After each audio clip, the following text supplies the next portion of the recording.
আব্বাজি ও ভাইজানেরা, আমারও আপনার নবী পাক সাল্লাল্লাহু তাআলা আলাইহি ওয়াসাল্লাম সেই আলীর জন্য বলেছেন, আলী হলো মেন, আলী হলো দরওয়াজা, আমি হলাম ইলমের শহর, ইলমের দরওয়াজা হলো হযরতে আলী।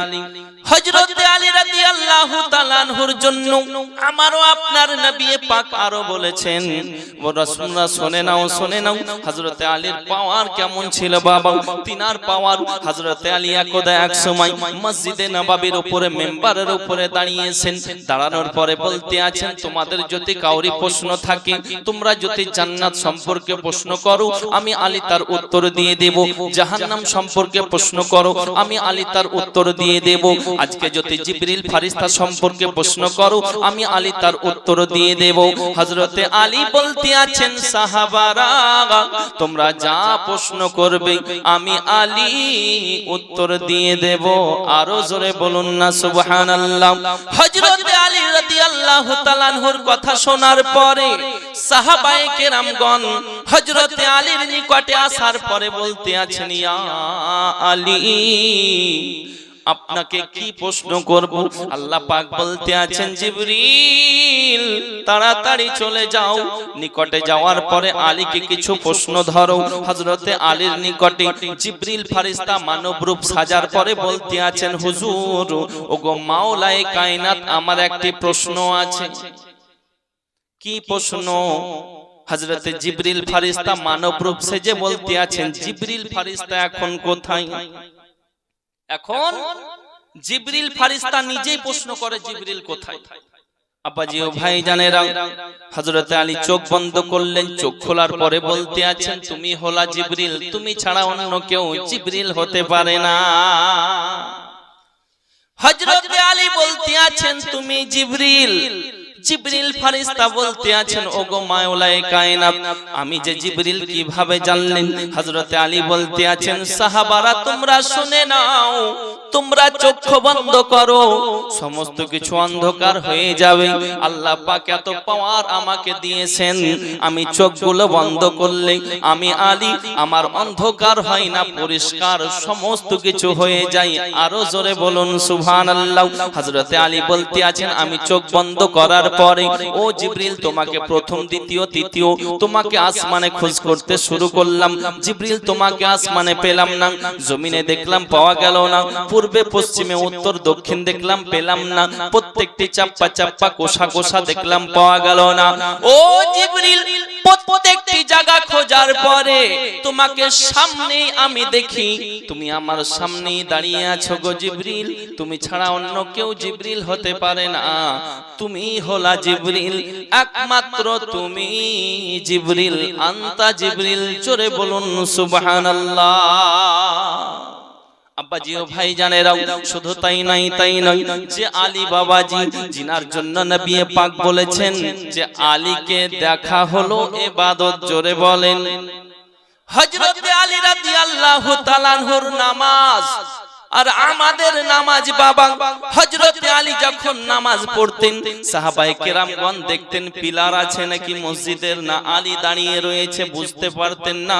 আর আমরা এত তাড়াহুড়ো করে নামাজ পড়ি, এত স্পিড নামাজ পড়ি, এত দ্রুত নামাজ পড়ি, মনে হয় জাপানের বুলেট ট্রেন যাচ্ছে রাস্তায়।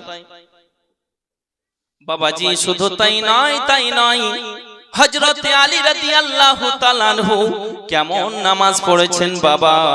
আমি বলবো আপনাদের সামনে কথা, আপনারা শুনতে থাকুন। যুদ্ধের ময়দানে হযরতে আলীর পারে তীর ঢুকেছে, তীর ঢোকার কারণে সাহাবায়ে কেরাম ঘন টেনে বের করার চেষ্টা করে। হযরতে আলী বলতে আছেন, না না না, আমাকে ব্যথা লাগে, কষ্ট লাগে, তোমরা তীর কেউ বের করো না, আমি কষ্ট পাই।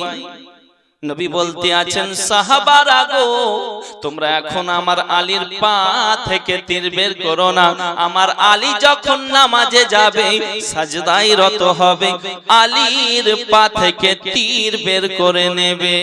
জোরে বলুন না সুবহানাল্লাহ।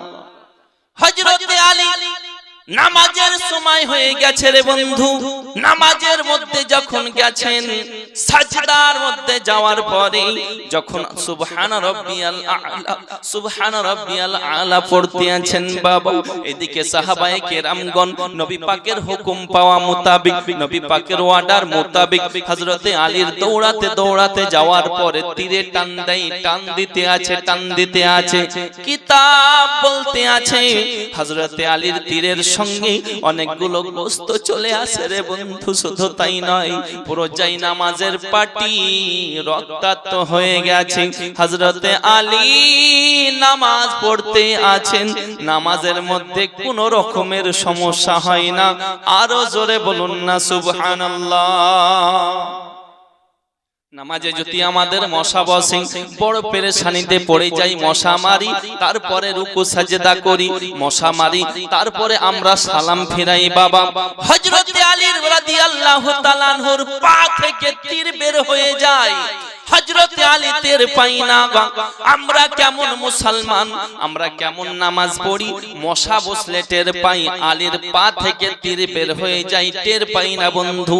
সালাম ফিরানো হলো, সাহাবারা বলতে আছেন, ও ভাই আলী, আপনার পা থেকে তীর বের করে ফেলেছি, কোনো আর চিন্তার কারণ নাই। হযরতে আলী বলতে আছেন, কখন তীর বের করেছেন? আমি আলী বিন্দু পরিমাণ বুঝতে পারি নাই। হযরতে আলী বলতে আছেন, শুনে নাও, খোদার কসম করে বলি, আমি প্রথমবার সাজদাতে যাই, আমি আলী দ্বিতীয়বার ততক্ষণ পর্যন্ত সাজদা করি না, দ্বিতীয়বার সাজদাতে যাই না যতক্ষণ পর্যন্ত আমি আমার আল্লাহ পাকের দিদার না লাভ করি, দিদার হাসিল না করি, আমি আলী দ্বিতীয়বার সাজদাতে যাই না। আরো জোরে বলুন না সুবহানাল্লাহ। কেমন আলীর নামাজ, আমাদের নামাজ কেমন বাবা? আমরা নামাজ পড়ি, চিন্তা করি বাড়ির, নামাজ পড়ি চিন্তা করি মাঠের, নামাজ পড়ি চিন্তা করি কুটুম আত্মীয় স্বজনের, নামাজ পড়ি মাঠের যদি কোনো সবজির সমস্যা হয়ে যায়, খারাপ হয়ে যায়, ভালো সবজি না হয়, শাক সবজি চিন্তায় পড়ে যায়, আহা লস হয়ে গেল, হয় না? হযরত আলী রাদিয়াল্লাহু তাআলা আনহু নামাজ পড়েছেন বাবাজি, কোন চিন্তা থাকে নাই, একমাত্র আল্লাহকে রাজি করব, আল্লাহকে খুশি করব, এই চিন্তা ভাবনা। আল্লাহ পাক কোরআনে বলেছেন, ইন্নাস সালাতা তানহা আনিল ফাহশাই ওয়াল মুনকার, নিশ্চয় নামাজ মানুষকে সমস্ত খারাপি থেকে, বেহাই বেকর্ম কুকর্ম থেকে হেফাজতে রাখেন। আরো জোরে বলুন না সুবহানাল্লাহ।